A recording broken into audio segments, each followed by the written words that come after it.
in the midst of a huge transformation where our peers, communities, and workplaces are all really melding into one. Welcome to Reimagining Company Culture. My name is Christina Giordano, she, her, and hers, and I am the Senior Partnerships Manager here at AllVoices. Today, I am super excited to welcome our next guest on the interview series, Amy Knapp. She is the SVP of People at Catalant. Amy, thank you so much for being here. If you want to share a little bit about yourself for our listeners, including your pronouns and when you were younger, do you remember how exactly you answered the question, what do you want to be when you grow up? Yeah, well, thanks, Christina, for having me here. It's so nice to be here. My name is Amy Knapp. My pronouns are she, her, hers, and I am the SVP of People at Catalant. I've been here for just over 2 years now. I started in February of 2020, which was a wild time to start a new role in a people leadership role.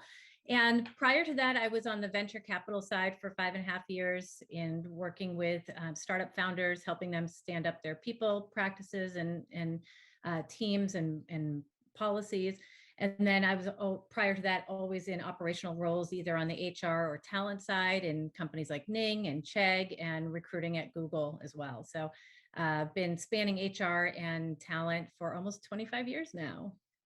Oh, and then prior in my past, when somebody asked like, what do I want to be when I grew up, I was toying with the idea of being a guidance counselor for a while, a teacher, and then an FBI agent, where I got inspired by Jodie Foster's character in Silence of the Lambs. And I went to college to do criminal justice, and I took a sociology class as part of that, and I fell in love with sociology.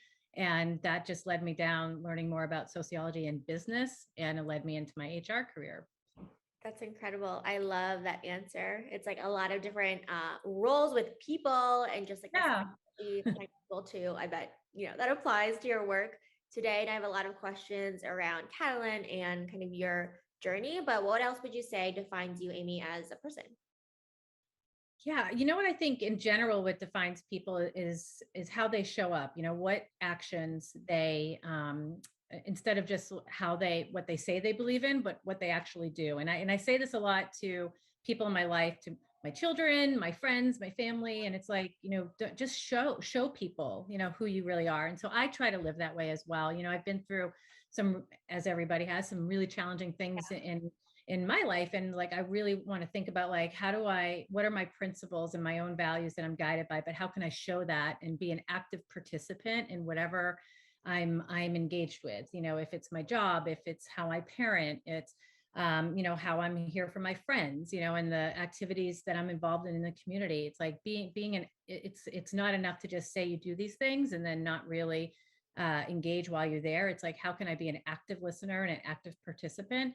And if I can't be, then don't commit to it, and be honest about that. And so that's like what I think defines me, is like how I show up in everything that I'm committed to doing. Absolutely. How you show up. I think there's a Maya Angelou quote that Oprah used to like a lot on her podcast around when people show you who they are, believe them. And I love that too. And it made me think of I that as do like well. that. Yeah. Yeah, we show up in all different ways in life. And I also wanted to thank you for sharing your kind of journey to human resources and all of your experiences. I know people kind of like to ask the question, why did you join this organization? But I also like to know what has kept you at Catalant, what has kind of motivated you to stay, especially as we're thinking about kind of this great reset or reflection point where a lot of folks are thinking about what they want to be working on for hours and kind of, I think, a third of our lives we're working. What is your kind of why?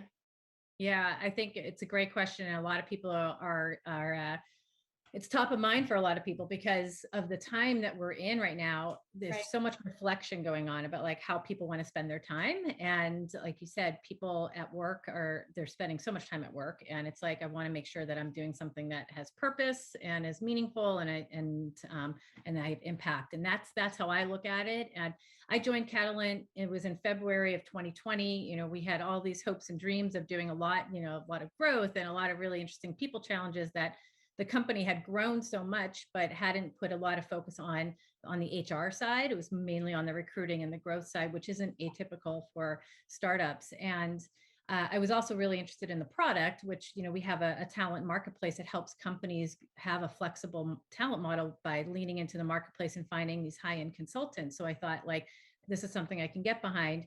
And 5 weeks later, the pandemic hit and totally shifted my role as a people leader. And I mean, nobody has met its moment in the people function, these past 2 years, but uh, it really springboarded me into a business leader there, and helped springboard me into thinking about, like, how do we make this business successful in such a challenging time, and representing the people function and helping a company navigate through such tremendous change, still thinking about, like, what are those people programs that we do have to roll out, but trying to figure out how do we roll them out in a lightweight way that doesn't add more stress onto everybody, because everybody's completely stressed out.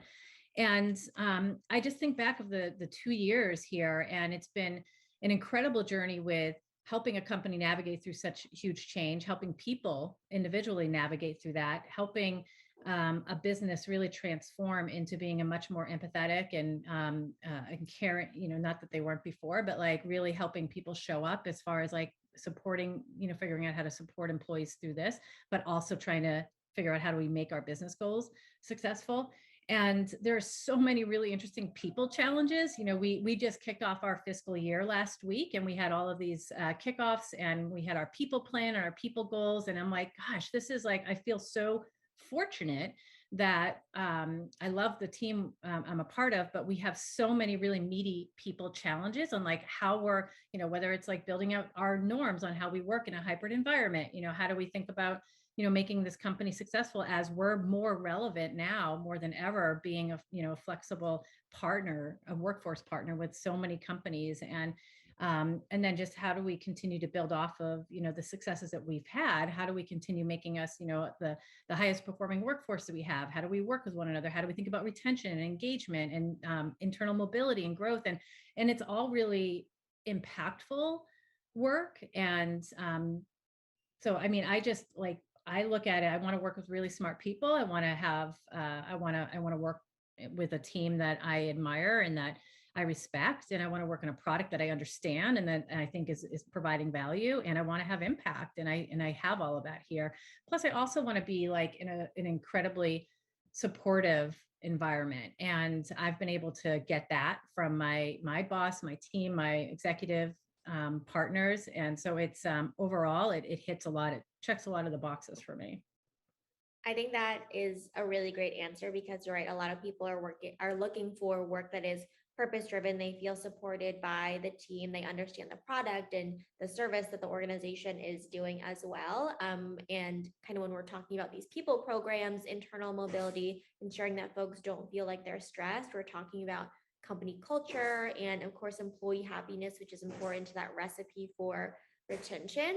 As a kind of people leader as well, what are kind of qualitative and quantitative ways you think about measuring that employee happiness? Of course, knowing that just like, regular happiness, we can't be happy all of the time, but it is something to keep top of mind.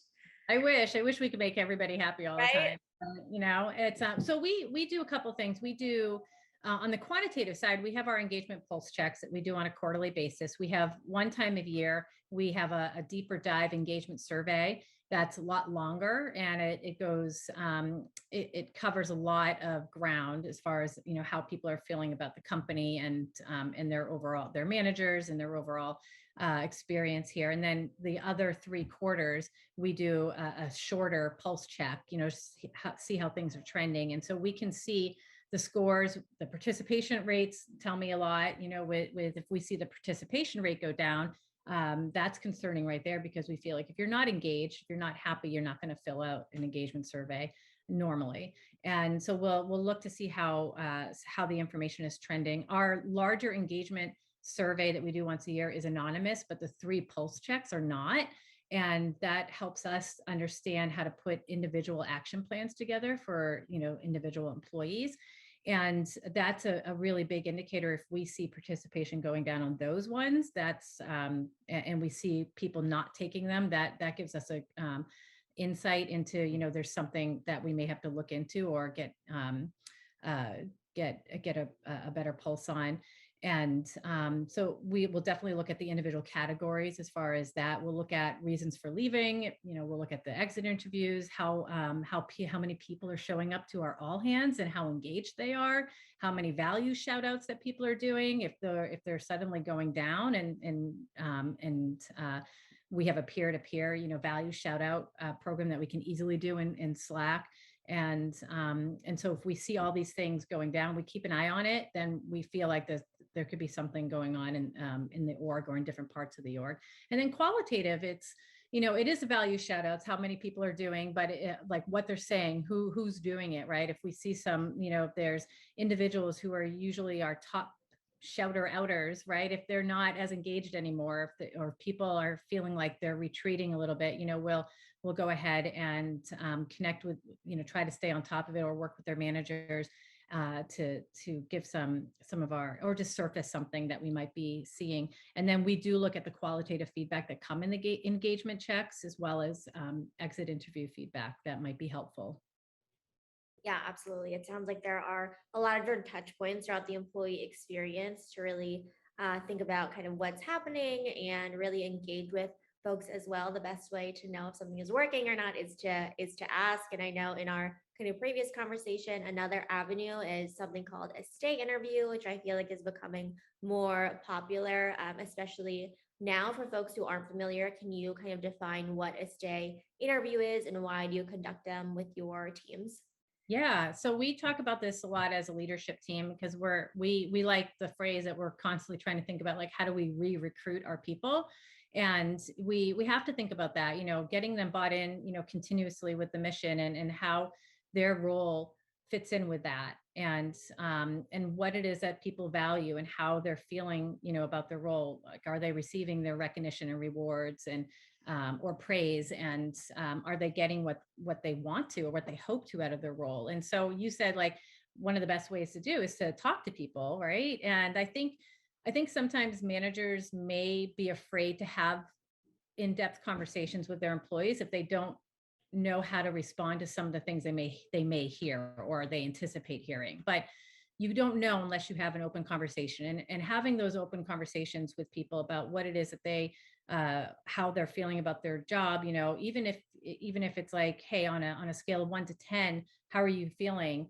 How do I get that to get up 1 point, right? Instead of just leaving it as like, oh, how are you feeling, right? And let somebody, give an open answer to that, or just, oh, I'm doing well. We put together this formula around, or this framework around a stay interview, which will help managers have that conversation and feel a little bit more confident with, like, the types of questions to ask, and make it more, conversational in nature. But we do put a template together, and really, like, thinking about, how do you open up the dialogue or keep the dialogue going, hopefully, on how why somebody would want to continue staying. Why are they staying? What do they hope to get, out of their role that they're not getting, and how can we make that happen here? I believe that the most impactful thing to an employee's experience at a company is their direct manager. And so this is a way of, like, helping them build that relationship and keeping the conversation going, and hopefully getting ahead of certain things that might get the person to stay or leave. Yeah, I really like the kind of sliding scale that you use too, and getting specific instead of just saying, "How are you feeling? Like, are you happy here?" And kind of like the yes or no questions, and really kind of getting into a two-way conversation, follow up, and really actively listening to. And sometimes it can be, you can have that hesitation because you're not sure what the other person is going to say. And a lot of times people, they want to grow in their career, they want to grow within the organization, and really see that their managers also invested in them, in their career growth in general. How have you kind of promoted and improved internal mobility pathways for folks at Catalant recently? Yeah, something that we're super leaned in on right now, and we have been this past year and a half, is really we put together a whole internal transfer process, so people could really look at, like, what other opportunities are across the org that they may not have direct awareness of, or contact with. And so we've seen it this past year. About 10 we out of the a number of roles that we hired or that we filled this year, we filled 64 positions, and 10% of them were from internal people moving into it. And so we were really excited about that because it just showed that, and half of those were for people in different departments moving into a department that they weren't in. And what we did is like we do like to have an open, we talk about this, but we actually walk the walk with like, if you are interested in product management and you are in sales right now, you can go have a conversation with somebody in product, right? And have an open conversation to learn more about their role. So we do informational interviews, and it's fairly informal because we don't want to make it seem like you have to go through like this big onerous process just to get information. But it's, everybody has committed on the leadership team that like, absolutely, people, if somebody wants to know like what's expected, what is being a product manager really about? Like, what do you do? And how did you get into that role? Like, what are the skills that somebody actually needs? And do you have any insight or guidance of how I can get that, seeing that I've been in sales my whole career? Right. And so we hopefully tie it in with, getting an informational interview, getting some guidance if a person is really interested and excited about moving into that new role. What can we, what guidance or pathway can we suggest for them to get some learnings on their own? We've had some informal job sharing, job shadowing processes go on with that. It's like, in addition to your regular role, they're committing to take on a certain amount of time to be able to shadow somebody and really understand or join certain meetings that would be appropriate for them to really hear what goes on the day-to-day basis. And so when we do have an open role, we highlight recruiting a lot at our all hands. We highlight our internal job board. We go through a process, the same structured interview process. And we've had a number of roles, even just last week, that we kicked off the year with, that we had a number of we rolled it out to internal candidates. We go through we announce it all at all hands, so everybody has the right, the same information. We do it on Slack, and we put people right to our internal job board, and we see a good amount of people, like either they're just interested in finding out more, or they actually want to apply. And then we go through the interview process, and then of course we follow up with them afterwards. But we've been really seeing a lot of internal movement this past year and a half, that we're actually, as a leadership team, thinking about like, how do we continue to lean in that way, and maybe formalize it a little bit more, so we can think about like, how do we have this whole career pathing framework. That's one of our goals this year, is to really set up like what's expected out of you and your job across all departments. And then so if anybody is, and then making it being transparent, making it open for the company. So if anybody anywhere in the company is interested in finding out like, what is it like, being in product or being in marketing, they'd be able to access that information about what the expectations are and how could they potentially get there. So we're super new on that, like formalizing all that, but we're excited about it. Yeah, a huge fan of informational interviews, I think shadowing and just kind of storytelling as well, in terms of how did someone get to be a product marketing manager? How did someone get to be an engineer, in that kind of regard? And just like there's a huge opportunity for that information on your internal team, internal kind of growth and transfers too. And when some people are thinking about their career trajectory, they want to become managers too, which is very different than an individual contributor. It can't be said enough. Not everybody needs to be a people manager. Not everybody wants to manage a team. But say that you are making the decision, you want to be that manager. I definitely want to ask, kind of from your experience, what is your approach to that really intentional manager development?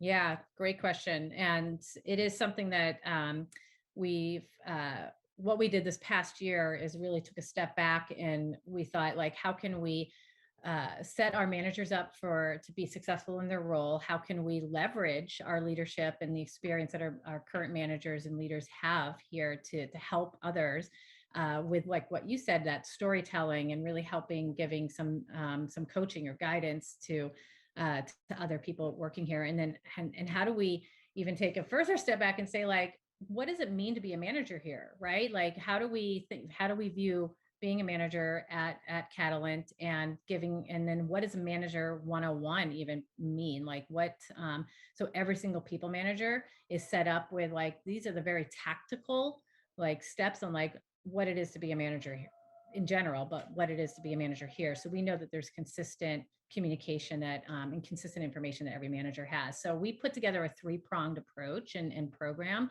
And we started it by surveying every single people manager at the company to understand how much experience they had with managing people, where they saw their gaps being, where their strengths are, and where they really want to learn over the next year as far as managing people. And then we took that and we saw, what surfaced as different themes, different trends.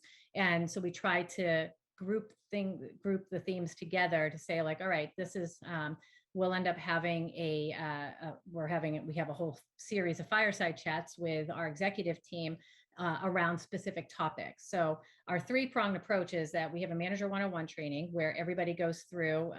Our senior people business partner put it together, and it's very tactical and practical, actionable tips on, like, this is how you run a one-on-one.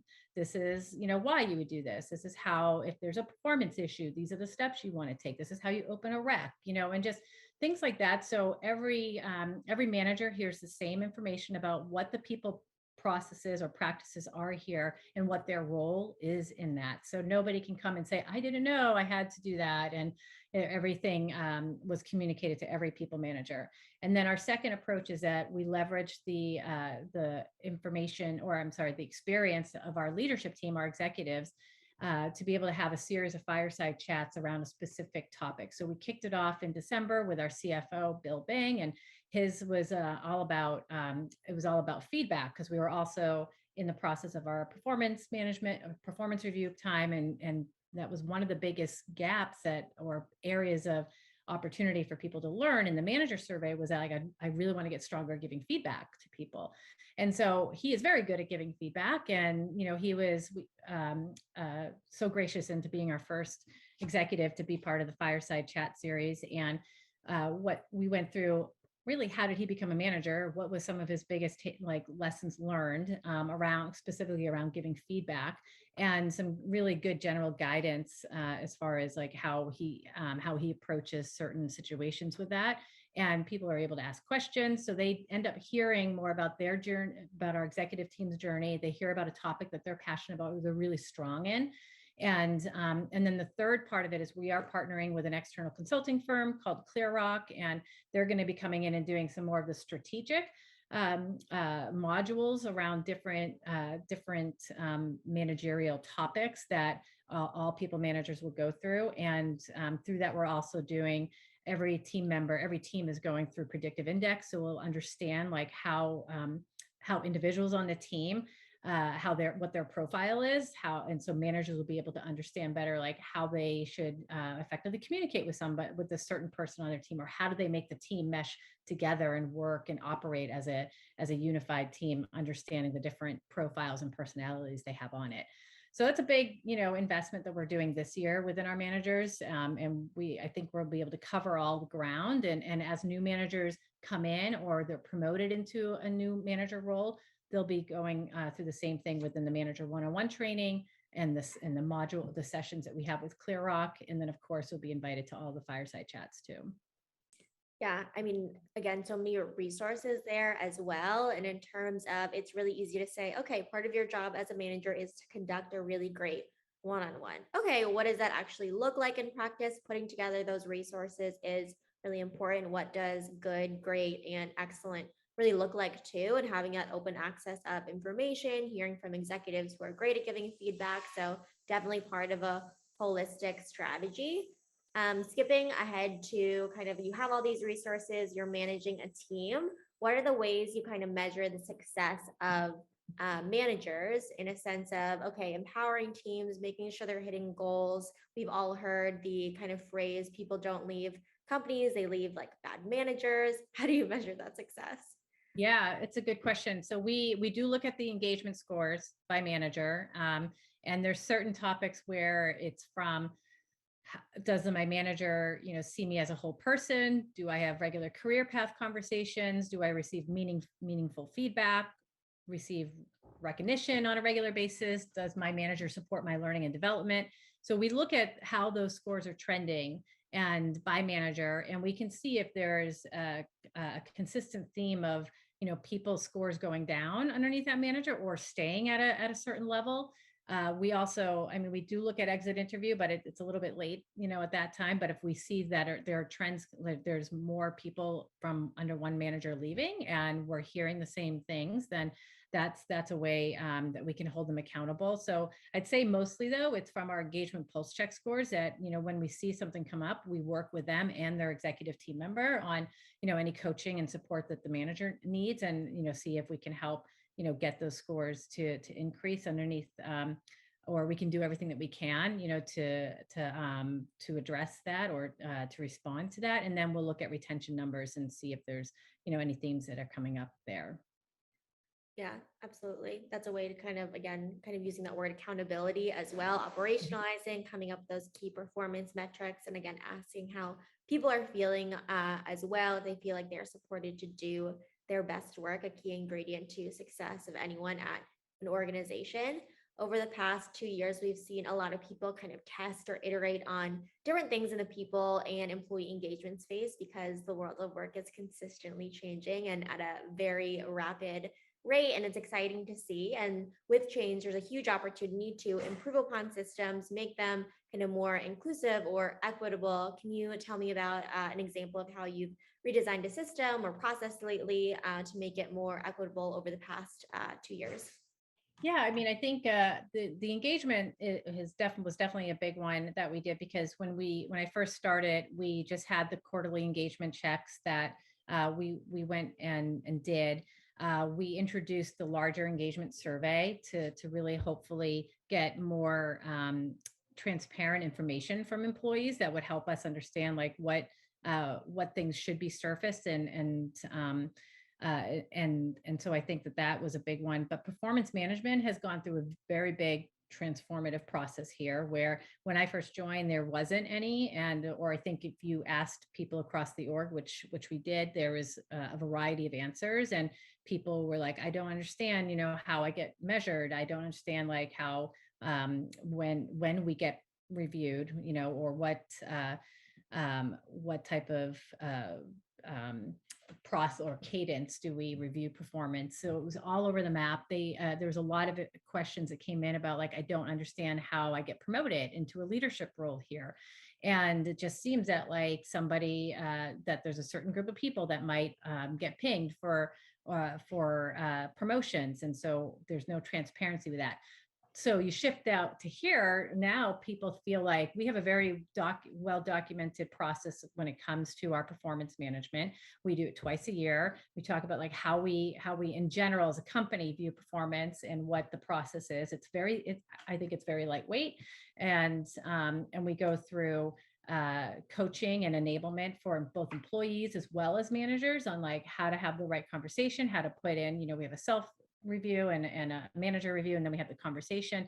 We also put a lot of thought into our leadership definitions on like what it means to be a director here, a senior director, VP, senior VP, and C level, and then we publish that, as well as like how does somebody become a director, because we do feel that like moving up into a director position is a meaningful jump in somebody's career and here at the company. So we do go through uh, uh, um, almost a nomination process where the executive team member or the person's manager recommends the employee for director level or above, whatever that appropriate level is, and they have to write up a business case, but like why this role is needed, as there's a business reason attached to it, why this person, how they show up at as far as on the behavioral side and the characteristics, do they live our values, and then what have they done from a business impact, and how they've excelled in their current role, which makes them ready for the next step. So we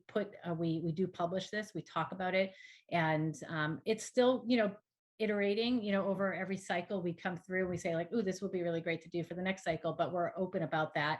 And it has shown that there's more just clarity and how somebody can get what it means to be a director here in general, and then how somebody can actually get to that level when we didn't have probably consistency or clarity a couple of years ago with that. Yeah, setting those clear expectations and kind of pathways as well for success. I think that is a great example too, of just everybody has a chance to be promoted and show kind of a trajectory and kind of growth in their role and at the organization as well. Open access again to that information of how to get there too, from point A to point B. So I think that that is a good kind of example for folks to take with them too. For February 2022, here in the US, dialing in from Brooklyn, in New York, it is Black History Month. And I know across the world, like for example, in the UK, Black History Month is in October. But I want to ask how Catalant is honoring and celebrating Black History Month this year, also recognizing that should be something that is talked about 365 days a year, but definitely want to ask. Yeah, we've done a couple things this year and in previous years to just bring it to the forefront, even though we also believe that, it shouldn't be all about one month, that every month has its own, celebrations like this. It shouldn't be about only that month. But from what we've done is we have done a book reimbursement for employees that would like to go out and purchase a book from supporting a Black author, or something that is about some impactful or um, honoring, celebrating a Black figure. We have reimbursed people this year for attending a factuality event. Factuality is I don't know if people are familiar, but it's a course or interactive experience that just highlights and simulates, inequality in America. So it's about a 90-minute experience that people go through, and it's all based on facts on the advantages and limitations. So we were able to get content out to people about it, and we reimburse for that as well. We also have an inclusion and diversity council made up of employees across the org that put together a resource library on how to support Black-owned businesses, and we share that out to employees. And then we are starting the conversation, and not probably not going to be able to do this in February, but to your point earlier, it should be a dialogue throughout the year on how do we spotlight or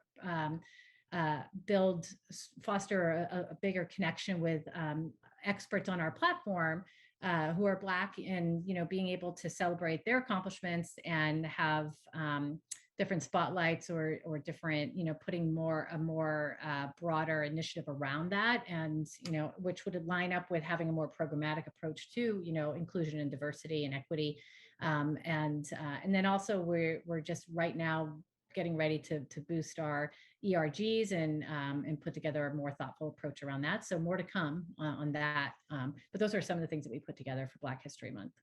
That's great. It sounds like there's a lot of kind of ongoing conversations, but also programming, education, and also kind of economic support too for Black authors, which is great.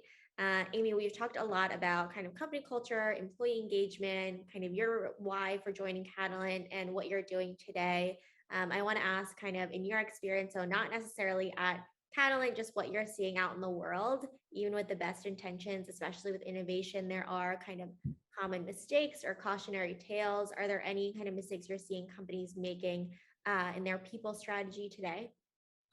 I definitely feel that it has to do with like not listening enough to your employees, and I think that there has to be more active listening with that. When I think about myself in my position, it's like I have four key stakeholders, right? It's my CEO, there's the executive team, the people team, and employees. And if I just put together a strategy and a program and a plan on what I think I should be doing, but I'm not listening to all those stakeholders and really understanding like what does the business need, then I'm not gonna be successful, because I'm not providing the right programs or the right opportunities for the company. And so that's one thing. And then I also think like being data driven, really seeing the return on the investment we're making or the value on investment. I think that if you don't put the data behind the work that we're doing, then I think that's a miss.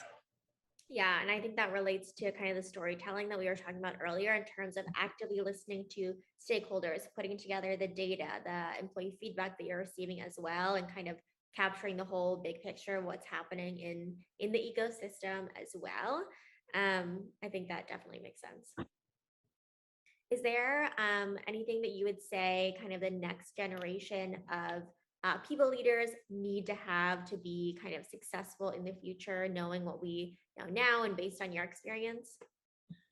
Definitely a lot of flexibility, and empathy for sure. But I definitely think like you have to combine that with the business acumen. I think being able to be a business leader first and really understand how what is going to make the business successful will help you be a people leader and help you put the right programs and the right strategy there to support the business based on where it's going. So the business acumen is a huge one, and combining that with being empathetic and having flexibility and being adaptable is the I think is the must have. Absolutely. Flexibility is key, being able to adapt, be versatile, a little bit of agility too, just thinking quickly on Yep. your feet. Amy, is there anything that I didn't ask that you want to share with folks who are listening, or maybe underscoring one or two key takeaways that you hope people bring with them?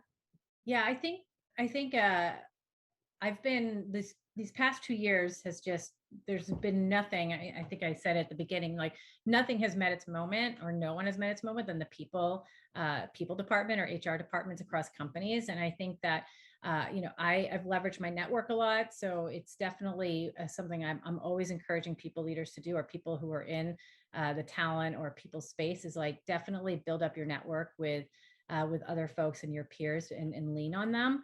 Um, it's it's uh it, it was definitely like key to be able to be there for each other. But what I've learned from my network of people leaders is that you have to take care of your own emotional well-being. And I mean, I've been through it myself here.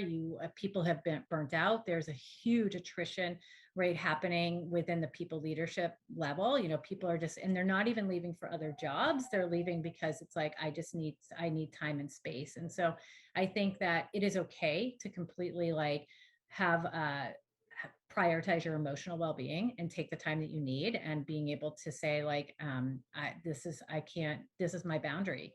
And I think some people we're such givers, and we're so like we want to take care of everybody else in the org, and it's just we can't do that if we're not being selfish and taking care of our emotional well-being first. So that is something I'm stressing to my team and other people in my network, that the work is there, and it will always be there, and but you can't show up. You can't show up and do a great job if you're not taking care of yourself. So that's my big takeaway over the last 2 years, is like you have to prioritize that. Yes, you have to take care of yourself. You cannot pour from an empty cup, and it's really important to do that self check in as well. Amy, thank you so much for being on Reimagining Company Culture this afternoon. I really enjoyed our conversation today. I did too. Thanks so much for having me, and I hope you have a really great rest of the afternoon. Of course, of course. And as a reminder for folks who are listening, at All Voices, we really believe in that employee feedback management as a requirement for the organization to succeed overall. Have a great rest of your afternoon, everyone.